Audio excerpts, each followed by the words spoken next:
Last week, it was announced that Drake dropped his booking agent, Brent Smith, who represented him for 14 years. Now, in this video, I'm going to break down to you what a booking agent is, why it's important to understand why Drake dropped him at this moment, and how this is all connected to ICEMAN, the ICEMAN rollout, and the tour that Drake will be on in 2026. As always, make sure you like, comment, subscribe, because we are going to do a deep dive into not only the music, but the business of music. Share the video with a friend, join the Patreon, cop some merch, but I won't hold you any longer. Let's get into it. In order to understand why this is all important, I have to start at the beginning and explain what a booking agent is and what they do. So here's the typical role for a booking agent. They negotiate performances and deals, they set the performance fee, they work with promoters and venues, and the most important thing that is relevant to our video today is they design the tour strategy. Keep that in mind throughout the video, tour strategy and data.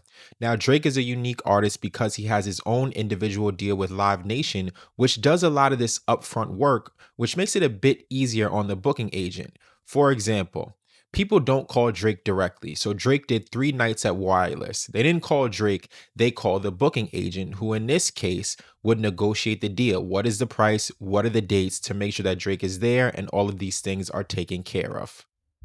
Now, agents like this are big business because typically they take between 5 to 10%, and a portion of that percentage goes obviously to them and the rest goes to the agency that they work for. So let's use a whole number of 10% right now. So Drake's Australian tour grossed $30 million. Now, let's say the agency takes a 10% fee for all of the work that they did. That would mean off of those small shows that he did in Australia, they generated $3 million. Now, Drake has another tour where he's grossed over $200 million. And if ICEMAN does a tour, which I know it will, in 2026, you could bet that he wants to gross above 300 and maybe in the range of $400 million.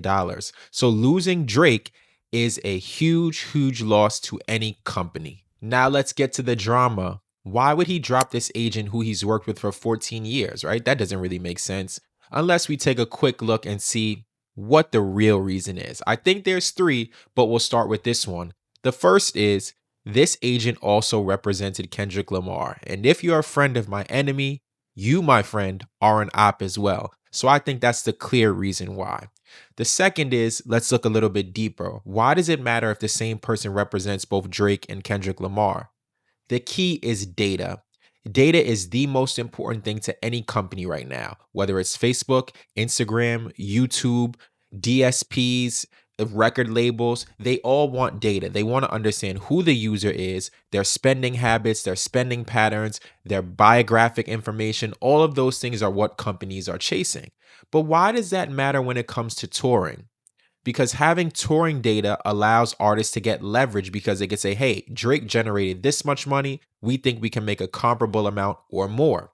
They also want to know which cities they should go to. Now, they don't need Drake's data to do that. They have other means of getting it. But having another source and another point of reference makes it even more valuable. So why would Drake want to have anything that could potentially help Kendrick decide which venues and cities to perform in? If you look at the places where Kendrick is touring in Australia, they are the same venues that Drake played. So I'm not accusing this agent of doing this. I don't even know if that's a bad business practice or if it's above board to do this, but this is one of the main reasons why Drake wants to keep all of his IP and his information to himself and to people he trusts. Why would he want to spread money, spread wealth, and spread information with someone who can in turn use the same things to benefit Kendrick Lamar?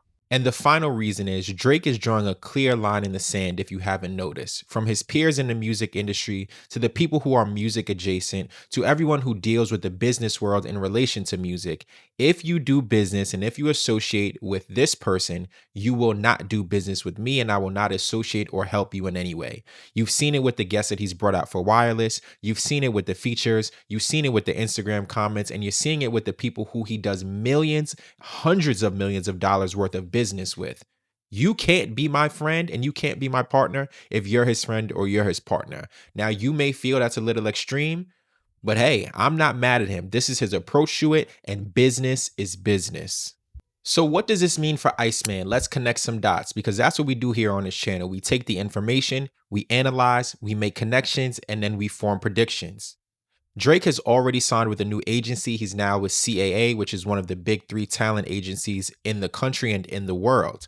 And we know this for a fact. He hasn't officially said it, but let me say, I know for a fact, right? I'm just going to use my brain here, that there will be a tour for ICEMAN.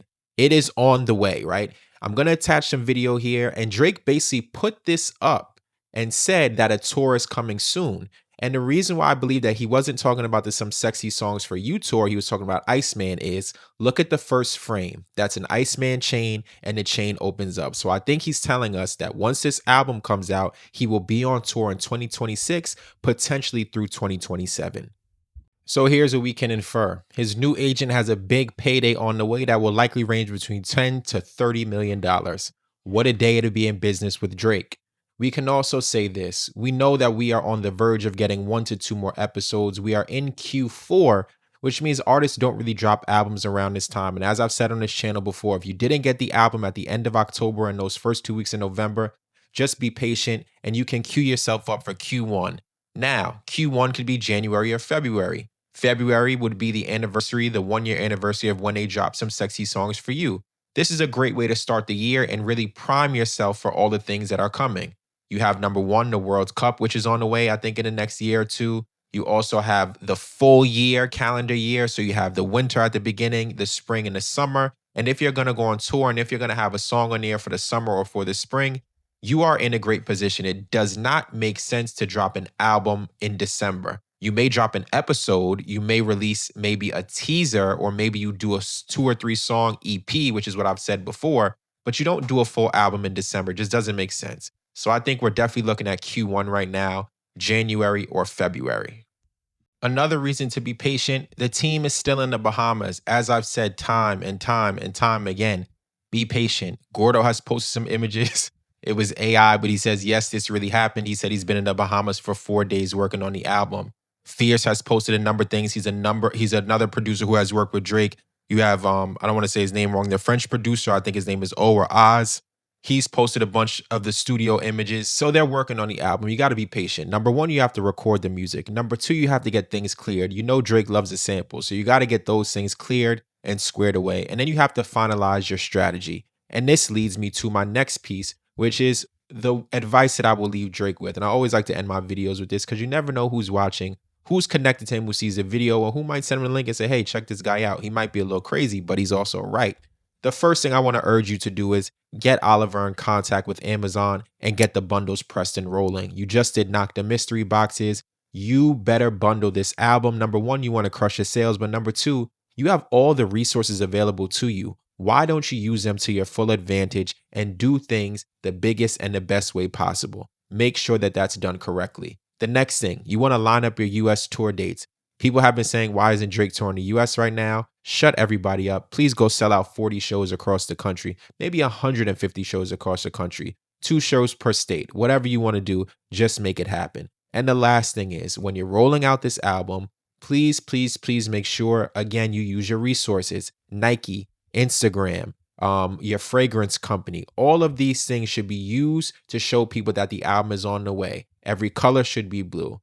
Check every box. Make sure that this thing is done seamlessly and flawlessly. I know you guys have kept things, close to the vest because you have had some leaks of some older songs, but the songs that you're working on right now have done a pretty good job of keeping things under wraps. So I know you guys are working hard to make it happen, but deliver. And that's all. Again, be patient. And when the music comes, enjoy it because it's a great time to be a fan. As always, make sure you like, comment, subscribe. Please share the video with someone. Cop some merch, join the Patreon, and let's continue to build this channel, continue to build this community. In the comments, when do you think ICEMAN is on the way? What's the release date that you have in mind? And are you happy that it's taking so long? Are you being a little bit impatient? What do you think Drake should do for the rollout? And are you excited for a new tour coming in 2026?